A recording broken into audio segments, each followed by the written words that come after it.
Ampak tam v tej klauzuli piše samo izvajalec, ne, kar je v tem primeru Rotis. Ali po vašem mnenju vi trdno zagotavljate, da je tudi v primeru, če pride do nekega podkupovanja strani Patrije, ščitena Slovenija?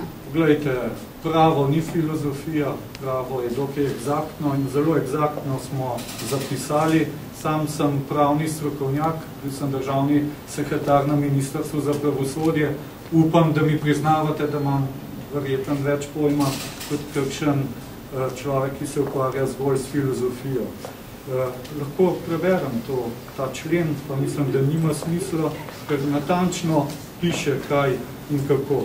To se pravi, izvajalec se zavezuje, da ne bo dal ali obljubil kakršnakoli darila ali plačila v denarju ali kakšen drug dragocen predmet, potem pa ali usmeril posle k izvajalcu ali njegovemu izpolnitvenemu pomočniku, zastopniku, distributerju, podjetju, hčerki ali drugemu povezanemu podjetju.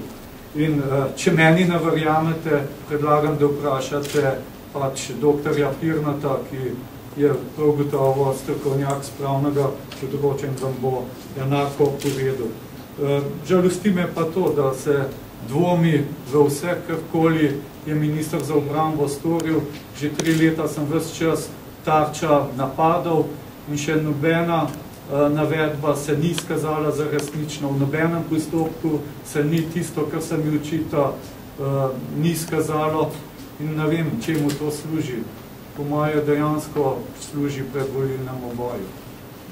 Skratka, tako, če je eksplicitno naveden samo izvajalec, to ni še nujno, da se ne more uporabljati klauzula tudi za druge primere. Poglejte, zakaj bi mi politiki o tem razpravljali, čeprav sem jaz pravnik po izobrazbi, jaz sem povedal, kaj pomeni ta 80. člen pogodbe, predlagam pa, da vprašate pravno stroko, ki bo podobno povedalo. Povejte mi še to, ali ste mogoče že dobili vabilo na kakšen policijski razgovor? Vemo, da nekateri že so vabljeni oziroma so že te pogovore. Nisem prejel še nobenega vabila. Jaz bi zelo rad imel takšno povabilo, ker bi bilo kar veliko stvari za povedati, na kakšen način je bila ta pogodba sklenjena, kako je transparentno tekel ta razpis. In tudi morda bi bilo zanimivo slišati, kako je bilo, ko so me obiskovali predstavniki konkurenčnega podjetja, tukaj mislim na predsednika uprave, ki mi je napovedal, da bom imel zelo hude težave, da ne bom končal mandata, če ne bom se začel pogajati z obema podjetjama. Ampak jaz se sistemsko tehniko nisem mogel pogajati, ker je bila njihova ponudba neustrezna in s tem kršil zakon. Zanimivo je, da tega pa nihče ne moti, ki je dosti vsa ta dejanja. Kaj pa brigadir Dragan Bavčar, je on mogoče, če veste, če kdorkoli drugi dobil, naprimer tudi on z ministrstva vabilo? Ne vem, nisem seznanjen o tem, ampak bodite prepričan, če bo kdo dobil vabilo in bo zaslišan, bo tudi javno seznanjen. Vendar to ne pomeni, da je osumljenec, ker lahko tudi zbirajo kakšne druge podatke, ker vidimo, kako se ta zgodba čudno odvija. Bojim se, da na koncu, sicer bo res že po volitvah, so nekateri, ki so danes bili zelo glasni, ugriznili v glasni red. Torej, danes lahko zagotovite, da ni bilo nobenega kriminalista v obrambnem ministrstvu? Jaz lahko samo zagotovim, da kar se tiče mene ali želje po zaslišanju ministra za obrambo, da ni bilo nobenega kriminalista. Če so pa zaslišvali kakšne druge osebe, pa ne vem. Lahko pa tamle vprašamo vratarja, se ima vsa evidenca. Prosite, mene pa zanima, kdo, kdaj in s kakšno razlago je umaknil znako zaupnosti iz pogodbe med ministrstvom in Rotisom. Poglejte, jaz se ne spomnim, da je to se zgodilo. Pač, če se je zgodilo, ampak to ne spremeni dejstva. Ali lahko dobimo celotno pogodbo potem? Ne vem, ker ne vem, v kakšnem statusu je pogodba. Če ste nam dali en člen, ni razloga, da ne bi dali tudi ostali. Ta člen ne vpliva na konkurenčne prednosti, ki jih varujemo. Ne moramo brati samo enega člena, to ni celotno. Ne poznamo konteksta pogodbe. Kaj bi radi? Skratka, da ste z mano pa te pogledala, kaj? Da sem. Ja. Sem povedal, da so določene poslovne tajnosti. Gospod minister, nam lahko poveste, kakšne bi bile posledice, če bi pogodbo prekinili? Ja, če bi jo neutemeljeno prekinili, tako kot nekateri želijo. Ja, neutemeljeno bi bila odškodninska odgovornost slovenske države zelo visoka, to se pravi, davkoplačevalci bi bili oškodovani. Za kakšen znesek, ne vem, ker bi to se v sodnem postopku določilo glede pač na škodo, ki bi nastala izvajalcu.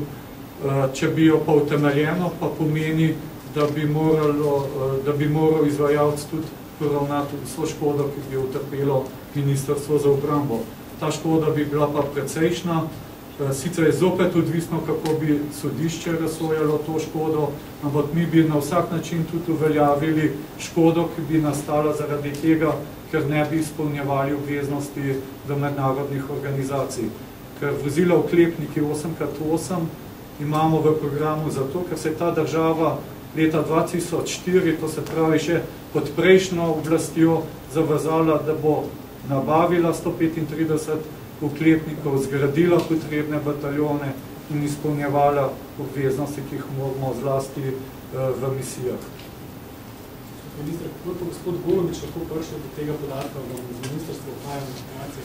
Ne, on ni prišel do tega podatka, on tako pravi.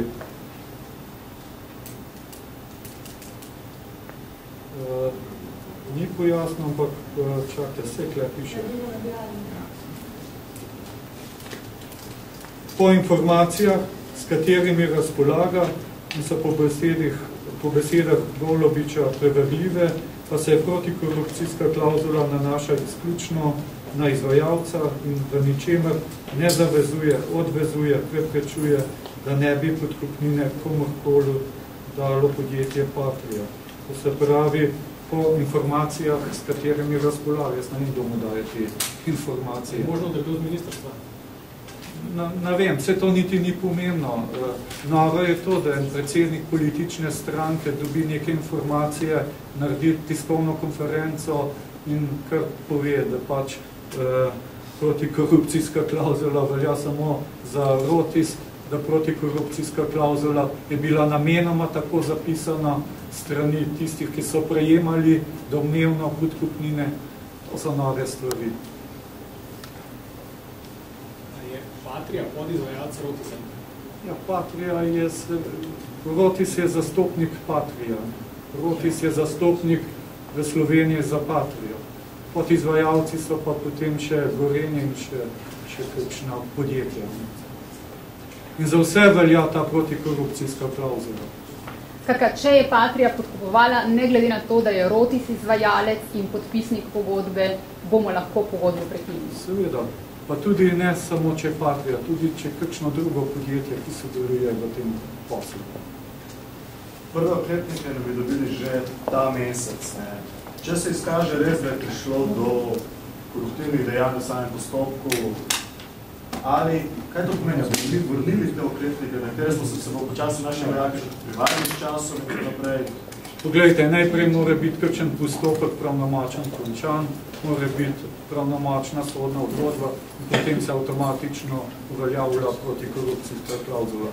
Dokler pa to samo v korist neke politične razprave, nekim političnim krogam, zlasti pa nekim političnim lobijam in gospodarskim lobijam, pa seveda jaz ne moram na podlagi nekih informacij, ki so neutemeljene, neproverjene, na podlagi nekih dokazov, ki jih potem nočejo pokazati, tisti, ki se sklicujejo na te dokaze, ne moram ničesar ukrepati. Jaz sem prosil finskega novinarja, ne pošlje dokumente, ne pošlje dokaze, da bomo sprožili ustrezne postopke. Jaz nisem vnosil protikorupcijsko klauzulo zato, da bi ščitil nekoga. Ampak zato, če se je res zgodila podkupnina, da se ta protikorupcijska klauzula uveljavi in da se pogodba takoj prekine. Vendar na podlagi nekih političnih diskusij pa ne morem prekiniti pogodbe. Spok sem pa odgovoren. Ne, jaz sem vprašal nekaj drugega. Ko bomo že dobili oklepnike, če se bo izkazalo, da je prišlo do korupcije... To je cela procedura. Lejte, to je potem cela procedura, ne? Zato, ker bomo mi uveljavljali škodo. In v okviru te škode lahko tudi uveljavimo, da pač zadržimo te oklepnike, ki so že narejeni. Sam to je potem že vprašanje za odvetnike. Ampak vi se tako pogovarjate, kot da se že to zgodilo. Stalno se pogovarjamo, pa še nič se ni zgodilo. Noben še ni nobenega dokumenta, nobenega računa, samo eno govorjenje. Jaz bi prosil, ne mi prinesejo enkrat en papir. No. Kdo je tisti, da ga Mreslav za ušesa pa pelil na policijo? Drugače pa to brez veze nakladanje.